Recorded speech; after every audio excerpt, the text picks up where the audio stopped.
Isang sorpresa ang sumalubong sa isang OFW sa Ninoy Aquino International Airport kahapon. Ang kanyang nobyo kasi na Porter Sanaya naghanda ng marriage proposal doon mismo sa airport. Nakatutok si Sandra Aguinaldo. Hindi sumagi sa isip ng OFW na si Mutya Araha na magiging espesyal ang pagbabalik niya sa bansa.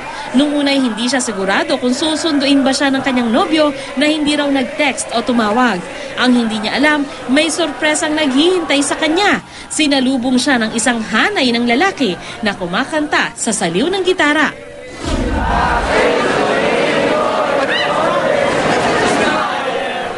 Ang mas nagpangiti sa kanya, ang mga nakasulat sa suot nilang t-shirt na I love you, Mutya. Isa-isang lumapit sa kanya ang mga lalaki at nagbigay ng rosas. Maya-maya pa, lumabas na ang kanyang nobyong si June Raimundo, bit-bit ang bungkos ng bulaklak. Lumuhod sa harap ni Mutya, sabay bigkas ng Will you marry me?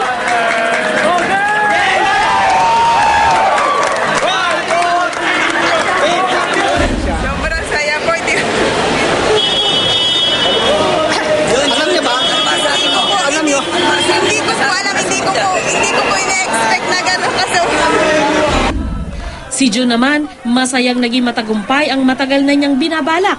Naisip niyang mag-propose sa Naiya kung saan 5 taon na siyang nagtatrabaho bilang porter. Matagal ko na pong pinalak, kaya lang, ito na yung tamang pagkakataon na yayain ko siya magpakasal. Gusto ko na siya makasama habang buhay for the rest of my life. 7 taon raw niligawan ni Jude si Mutya at naging magkasintahan sila sa loob ng 2.5 taon. Ngayon, sa hinaba-haba man daw ng prosesyon, sa wakas, sa simbahan din ang kanilang tuloy. Sandra Aguinaldo, Nakatutok, 24 Oras.